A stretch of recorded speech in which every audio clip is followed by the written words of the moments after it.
Bienvenidos nuevamente a este carrusel de historias para el alma. El día de hoy vamos a profundizar en una palabra, pero más que una palabra es el oficio de diácono. Este tema lo tratamos porque realmente hay muy poca información en internet católica, ya que en la actualidad si tú buscas diáconos, la gran mayoría es de corte protestante y nosotros los católicos necesitamos saber para que no nos cuenten cuentos chinos nuestros hermanos separados o protestantes. Así que comencemos. Primeramente vamos a comenzar con la definición. ¿Qué es diácono? Si nos vamos al diccionario, nos va a decir que significa servidor. Realmente viene del griego diákonos. Y la siguiente pregunta es, ¿cómo comenzó el diaconado? Porque nosotros los católicos sabemos que existen diáconos dentro de la Iglesia Católica. Lo vemos generalmente en la parroquia, ayudando junto al sacerdote, en algunas veces celebrando al frente cuando no está el sacerdote. Pero en realidad, ¿cómo comenzó?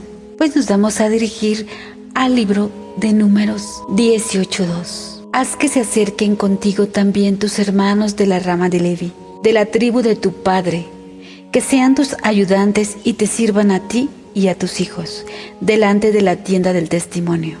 Esta instrucción le dio Dios al hermano de Moisés, a Aarón. Como sabemos, Dios escogió a la tribu de Leví para que fueran los sacerdotes del pueblo de Dios. Así vemos que hay sacerdotes. Y en este momento Dios está ordenando a los servidores llamados diáconos. Esta es la primera vez que se ocupa la palabra diáconos en griego. En el Nuevo Testamento, ¿quién fue el primer diácono? Vamos a leer Juan capítulo 13 versículos 4 al 5. Se levanta de la mesa, se quita sus vestidos y tomando una toalla se la ciñó. Luego echa agua en un lebrillo y se puso a lavar los pies de los discípulos y a secárselos con la toalla con que estaba ceñido. Jesús enseña el principio del amor y es servir a los demás. El amor y el servicio están al mismo nivel y el amor es característica de la madurez. Cristo murió por su iglesia, murió por amor a su iglesia.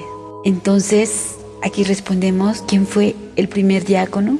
Jesús, porque Él fue servidor. Esto en el Nuevo Testamento. Una vez que muere Jesús y resucita y se presenta a sus apóstoles y sabemos que después se va en una nube al cielo diciéndoles a sus apóstoles que regresará de la misma manera. La iglesia comienza a crecer. Esos primeros cristianos comienzan a propagar la palabra de Dios, la buena nueva, que Jesús es Dios, que Jesús es el Hijo de Dios, que Jesús murió por amor, que Jesús resucitó al tercer día y que Jesús subió a los cielos. Y comenzó a crecer esa primer iglesia primitiva. Y entonces aquí vamos con la siguiente pregunta. Y después de que Jesús subió a los cielos, ¿qué pasó? ¿Cuándo se vuelve a mencionar la palabra diácono? Tito 1:5. El motivo de dejarte en Creta fue para que acabaras de organizar lo que faltaba y establecieras presbíteros en cada ciudad como yo te ordené. Estas son palabras de Pablo a Tito en una carta. Sabemos que Jesús se le presentó a Pablo después de su muerte y resurrección. Pablo fue uno de los más fervientes discípulos de Jesús aún posterior a su muerte. Pablo estaba siempre lleno del Espíritu Santo y ayudaba a crecer a esa iglesia. Pablo viajaba mucho por esta situación, iba de pueblo en pueblo, de ciudad en ciudad, proclamando el evangelio, la buena nueva. En todos los lugares donde él pasaba formaba presbíteros y a su vez estos mismos presbíteros formaban a otros. De esto nos habla la carta a Tito, capítulo 1, versículo 5. En esta carta a Tito, Pablo le da esta instrucción.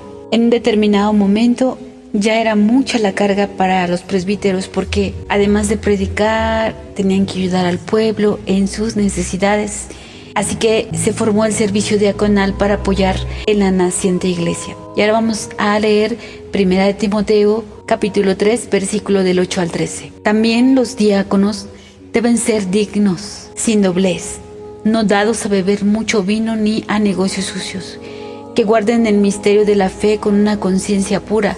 Primero se les someterá a prueba y después, si fuesen irreprensibles, serán diáconos. Las mujeres igualmente deben ser dignas, no calumniadoras, sobrias, fieles en todo. Los diáconos sean casados una sola vez y gobiernen bien a sus hijos y su propia casa, porque los que ejercen bien el diaconado alcanzan un puesto honroso y grande entereza en la fe de Cristo Jesús. Aquí Pablo da la instrucción precisa para que forme diáconos. En todos los versículos de la Biblia siempre tenemos que entender el contexto. Si fuese posible, leyendo la carta completa o al menos el capítulo completo para poder discernir lo que nos quiere decir la persona que escribió la carta. Y de ser posible también saber un poquito de política, de la geografía, de lo que pasaba en ese momento históricamente para poder ahora sí saber con exactitud lo que Pablo nos quería decir. Ahora vamos a hacer énfasis un poquito en Timoteo 3:11, donde nos dice: las mujeres igualmente deben ser dignas, no calumniadoras, sobrias, fieles en todo.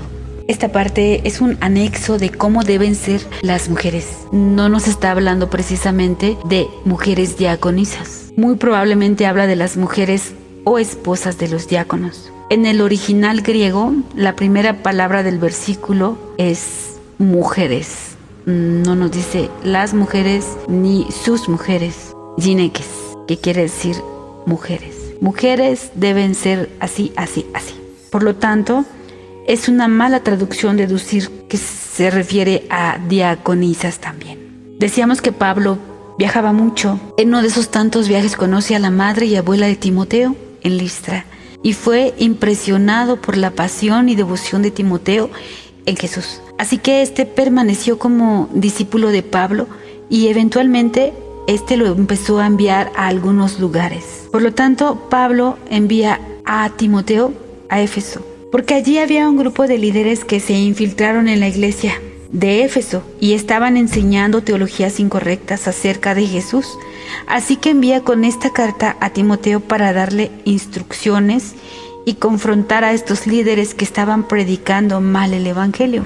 Menciona a algunos de ellos como Himeneo y Alejandro. Eran algunos que estaban dando falsa doctrina. Esto viene porque les comentaba que tenemos que revisar el contexto.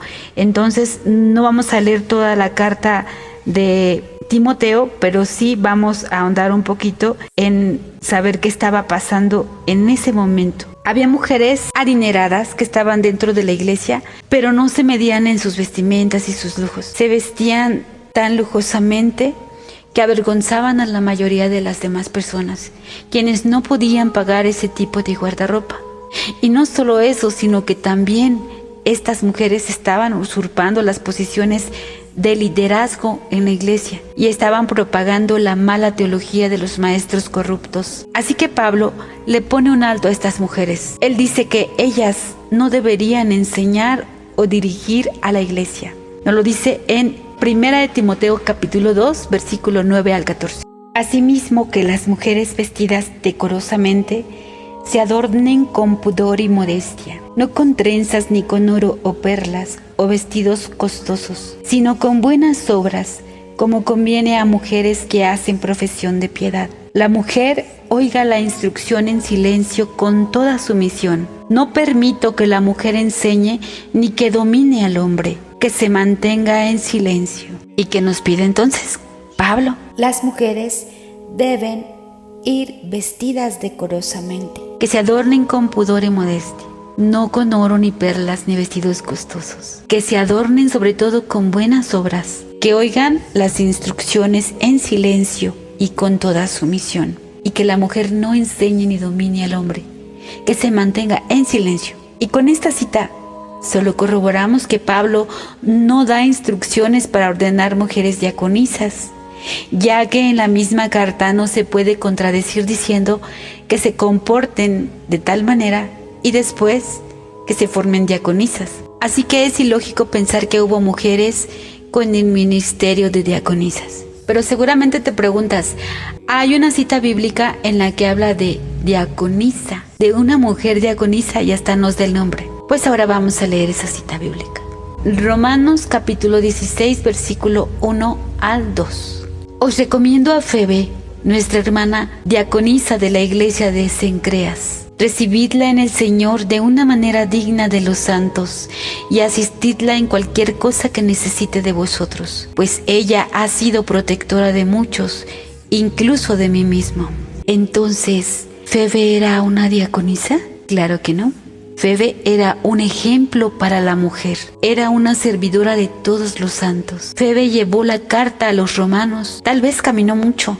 Anduvo grandes trayectos por mar y tierra, tal vez hasta por meses, para entregar la carta. Ella era una mujer de toda la confianza de Pablo. Febe no solo ayudó para, con y por la iglesia, sino donando su tiempo, su esfuerzo y también sus bienes. Todo por amor a Dios y al prójimo, demostrándolo a través de la caridad y el sacrificio. El amor es característica de la madurez. El amor abunda en ciencia y en conocimiento. Y Febe es miembro de la familia de Dios, miembro de la iglesia naciente, porque ella es servidora dentro de la iglesia local. Por eso Pablo la recomienda ampliamente como una servidora de Dios, asistirla en cualquier cosa, pues ella había sido protectora de muchos. Y hago énfasis en la palabra cosa, nos dice asistirle en cualquier cosa. Cosa viene del griego pragmático,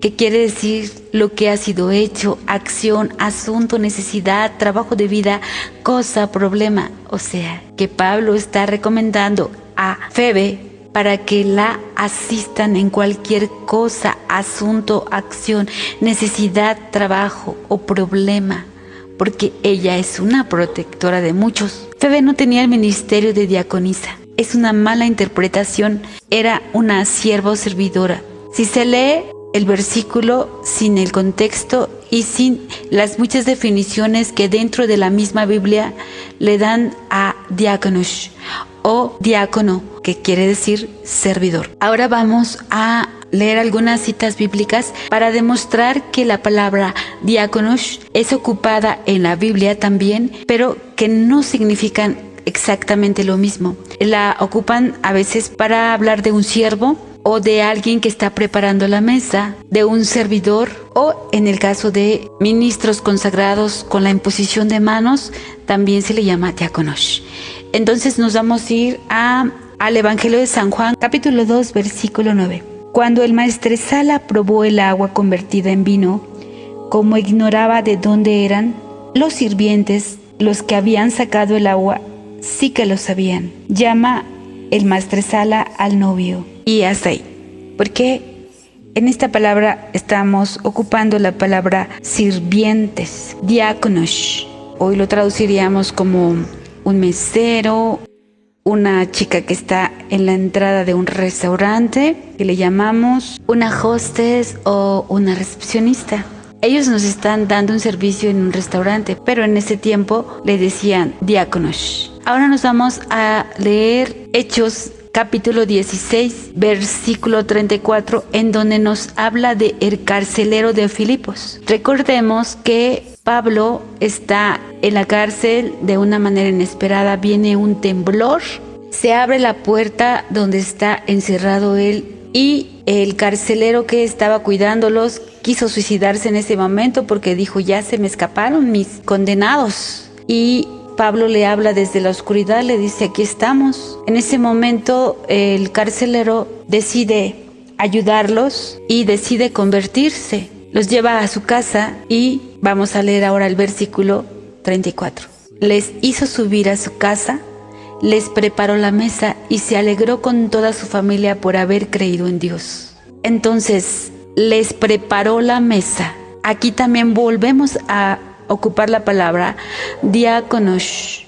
Ni el carcelero de Filipos, ni los sirvientes en la boda de Caná eran diáconos. o diáconos, porque estaban prestando un servicio, el cual no era el oficio de diácono, que en las bodas de Caná está refiriéndose a los siervos que sirven en la boda. En el carcelero de Filipos se refiere al que prepara la mesa. Y ahora vamos con el otro ejemplo que leímos de Febe, cuando Pablo recomienda a Febe como diaconisa, lo cual va más al servicio de una mujer sierva o servidora de gran estima para Pablo, mas no una mujer que está haciendo el oficio de diácono dentro de la Iglesia Católica, sino está prestando un servicio como hoy muchas mujeres hacemos al servir dentro de una parroquia, al ayudar, al hacer la limpieza, al ayudarle a nuestro párroco a hacer alguna u otra cosa, a poner las flores de la Virgen, a poner las cortinas, ayudar en cualquier situación. También somos servidoras, mas no somos diáconas. Y te preguntarás, ¿por qué no puede haber mujeres diaconisas? Vamos a explicarlo. Génesis capítulo 1, versículo 26 al 27. Dios creó al hombre, que mande en los peces del mar y las aves del cielo, en las bestias y en las alimañas terrestres, en todos los reptiles que reptan por la tierra. Creó pues Dios al ser humano a imagen suya.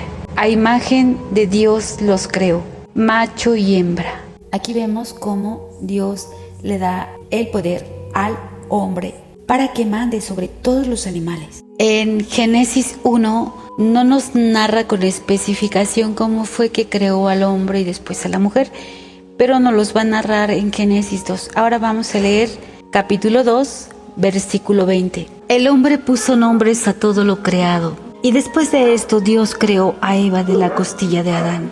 Solo el hombre está investido de autoridad desde el principio, como lo vemos en este versículo. Es un principio teológico y no una conveniencia social como lo quieren hacer ver con el modernismo o la igualdad en todo. Al cometer Eva el pecado, desobedeciendo la autoridad de Dios y de su esposo Adán, toma una decisión que repercute en la historia de la humanidad.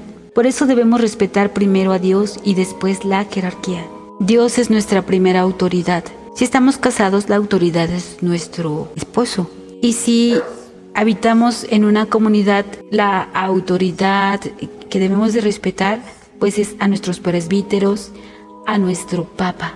Todo esto porque así lo ha querido Dios desde un principio.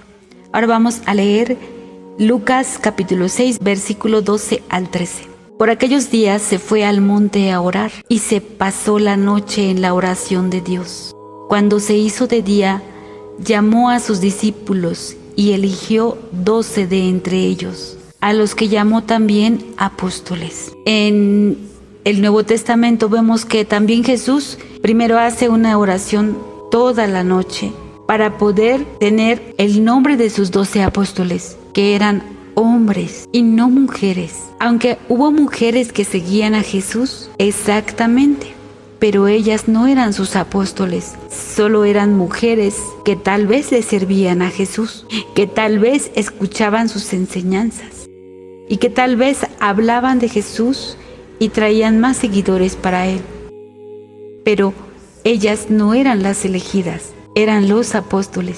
Ahora vamos a leer Apocalipsis capítulo 21, versículo 14. La muralla de la ciudad se asienta sobre 12 piedras, que llevan los nombres de los 12 apóstoles del Cordero. Aquí vemos nuevamente el gobierno masculino que Dios estableció en las 12 tribus. Como sabemos, Jacob tuvo 12 hijos. De esos 12 hijos, conocemos que son las 12 tribus de Israel. Jacob, aparte de esos 12 hijos hombres, tuvo también hijas mujeres. Mas sin embargo, no fueron las líderes de las tribus, mas sí lo fueron los varones, los hombres. Ahora vamos a leer la primera de Corintios, capítulo 14, versículo 33. Como en todas las iglesias de los santos, las mujeres cállense en las asambleas, que no les está permitido tomar la palabra. Antes bien, estén sumisas como también la ley lo dice.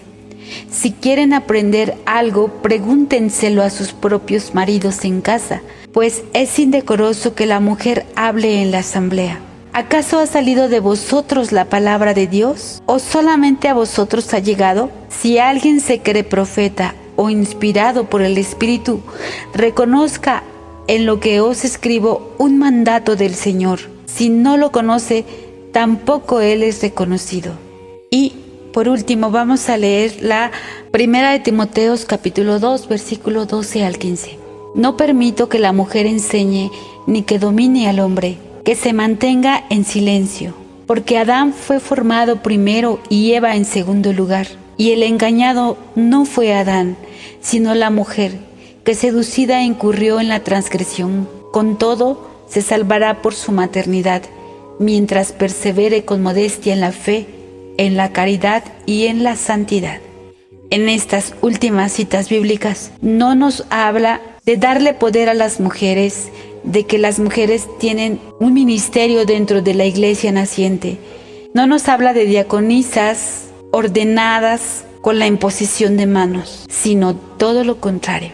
Nos dice cómo debemos ser las mujeres, cómo debemos comportarnos, qué papel tenemos que tener dentro de la iglesia. Así estamos demostrando que Dios mantiene siempre su orden jerárquico desde el principio, desde el Génesis 1 hasta la última palabra que nos hemos leído. Dios le da la jerarquía al hombre, al varón. Y me quedé con las últimas palabras de la primera de Corintios que hemos leído ahorita, donde dice: si alguien se cree profeta o inspirado por el Espíritu, reconozca en lo que os escribo un mandato del Señor. Si no lo conoce, tampoco él es reconocido. En este versículo Pablo hace referencia a la autoridad de sus enseñanzas y las coloca en el mismo nivel de los mandamientos del Señor. Esto demuestra la importancia que tiene para él y para nosotros como creyentes seguir los mandatos divinos que se nos han revelado a través de la palabra de Dios. Algunos se preguntarán cómo este versículo puede ayudar a los lectores de la Biblia en su vida diaria. La respuesta es simple: nos ayuda a entender la importancia de seguir las enseñanzas bíblicas y estar en comunión con Dios en todo momento, con el conocimiento de que lo que se escribe en la Biblia es palabra de Dios. Debemos asegurarnos de seguir su voluntad a través de nuestras acciones y decisiones diarias. Y a través de 2000 años, esta iglesia ha crecido en sabiduría, en amor, y ha perfeccionado sus ministerios como el de obispo, presbítero y diácono. Después del siglo V, el diaconado experimenta un declive gradual en Occidente. Para el año 400 después de Cristo, los abusos de poder y los conflictos con el orden de presbíteros, y hay un descenso de diaconado hasta que desaparece totalmente para el año 800 después de Cristo. Vuelve a reaparecer ya en el siglo pasado. El Papa Pablo VI, el 18 de junio de 1967, decreta la Carta Apostólica Sacrum Diaconatus Ordinem, un documento que restablece el diaconado de manera permanente en la Iglesia Latina. ¿Y hoy cómo se lleva a cabo la orden u oficio de los diáconos? Pues ahora nos vamos a guiar mucho del Catecismo de la Iglesia Católica y vamos a leer el numeral 1554, donde nos habla del ministerio eclesiástico, que se divide en tres. Obviamente dentro de los obispos, pues ya vamos a encontrar episcopos, cardenales. En segundo lugar están los presbíteros, los que celebran la Sagrada Eucaristía. El sacerdocio de Cristo como ministerio. Y finalmente, en la tercera orden tenemos a los diáconos, que son destinados a ayudarles y a servir al episcopo u obispo y los presbíteros. Estos tres órdenes deben ser conferidos por un acto sacramental llamado ordenación, es decir, por el sacramento del orden. San Ignacio de Antioquía, que todos reverencien a los diáconos como a Jesucristo, como también al obispo y a los presbíteros, como al Senado de Dios y como a la Asamblea de los Apóstoles. Sin ellos no se puede hablar de la Iglesia. Ahora vamos a leer el Catecismo de la Iglesia Católica, numeral 1570. Los diáconos participan de una manera especial en la misión de las gracias de Cristo. El sacramento del orden los marcó con un sello, carácter que nadie puede desaparecer y que los configura con Cristo que se hizo diácono, es decir, el servidor de todos. Corresponde a los diáconos, entre otras cosas, asistir al obispo y presbíteros en la celebración de los divinos misterios, sobre todo en la Eucaristía y distribución de la misma.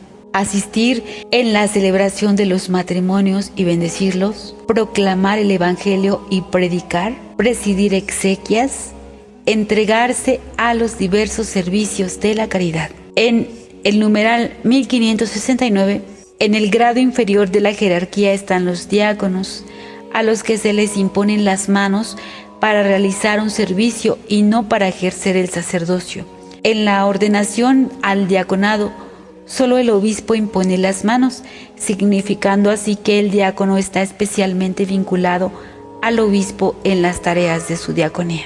Leemos Catecismo de la Iglesia Católica, numeral 1571. Desde el Concilio Vaticano II, la Iglesia Latina ha restablecido el diaconado como un grado propio y permanente dentro de la jerarquía. Mientras que las iglesias de Oriente lo habían mantenido siempre, este diaconado permanente, que puede ser conferido a hombres casados, constituye un enriquecimiento importante para la misión de la Iglesia. En efecto, es apropiado y útil que hombres que realizan en la Iglesia un ministerio verdaderamente diaconal, ya en la vida litúrgica y pastoral, ya en las obras sociales y caritativas, sean fortalecidos por la imposición de las manos transmitida ya desde los apóstoles y se unan más estrechamente al servicio del altar para que cumplan con mayor eficacia su ministerio por la gracia sacramental del diaconado. Ahora vamos a leer el Catecismo de la Iglesia Católica 1572. La celebración de ordenación, obispo, presbítero y diácono tendrá lugar preferentemente en la catedral dentro de la Eucaristía. En el 1573 nos dice que el rito esencial del sacramento del orden está constituido por la imposición de manos del obispo sobre la cabeza del ordenado, así como una oración consecratoria específica que pide a Dios la efusión del Espíritu Santo y de sus dones apropiados al ministerio para el cual el candidato es ordenado. En el Catecismo de la Iglesia Católica, numeral 1588, nos dice que en cuanto a los diáconos fortalecidos en efecto con la gracia del sacramento en comunión con el obispo y sus presbíteros, están al servicio del pueblo de Dios en el ministerio de la liturgia, de la palabra y de la caridad. Y ya como final, no quería dejar pasar la postura de la Iglesia y la doctrina católica en cuanto a la ordenación de mujeres diaconisas. Y qué más autoridad que la del Papa San Juan Pablo II, y nos lo dice en la Carta Apostólica Ordinatio Sacerdotali, el 22 de mayo de 1994, donde nos dice que la Iglesia no tiene autoridad alguna para conferir la ordenación sacerdotal a las mujeres, y esta doctrina debe ser considerada como definitiva para todos los fieles. La postura del Santo Padre nos da la respuesta total y sin error. Desde el principio de la Iglesia Católica no se ordenaron mujeres diaconisas. No existe ninguna evidencia que haya existido alguna mujer con un cargo tal. Por lo tanto, hagámosle caso a nuestro Dios, el omnisciente, que al crear a un Adán, primero le dio la jerarquía para ponerle nombre a todas las cosas y por lo tanto para mandar sobre la creación de Dios. En segundo lugar, creó a la mujer, que debe permanecer en segunda posición después del hombre, que a través del tiempo se formaron los sacerdotes, los diáconos, a razón de la necesidad del pueblo de Dios dentro de la tribu de Leví, hijos de Jacob. Y en el Nuevo Testamento, el primer diácono es Jesucristo, ya que Jesús nos da la muestra de que es el servidor por excelencia. A través del tiempo la Iglesia fue formando diáconos y que en la actualidad tenemos que un diácono puede ser casado, debe de ser ordenado por un obispo con la imposición de manos, se debe celebrar en la catedral dentro de la Eucaristía y que un diácono es un servidor del pueblo de Dios. Un diácono no celebra la Santa Misa, solo hace la celebración de la palabra en ausencia de un presbítero. Puede bautizar, puede dar la bendición a los matrimonios, puede predicar, puede leer el Evangelio y no puede hacer las veces del sacerdote. Te invito a que te acerques a tu parroquia a recibir alguna catequesis inicial. A veces hay cursos en internet buenísimos, pero lo que yo te invito más hoy es a la lectura de tu Sagrada Biblia. Y antes de leerla, hagas la invocación al Espíritu Santo para que te dé la sabiduría y el discernimiento, para que puedas comprenderla, acogerla en tu corazón y sobre todo darla con tu voz, con tu palabra y con tus actos. Si te gustó, dale like. Si tienes dudas, déjamelas en los comentarios. Suscríbete. Si tienes algún tema que quisieras que se tratara, con mucho gusto, si puedo hacerlo, aquí lo tendrás en un futuro no muy lejano. Y con la Virgen María de la mano, hasta la victoria. ¿Quién como Dios? Nadie como Dios.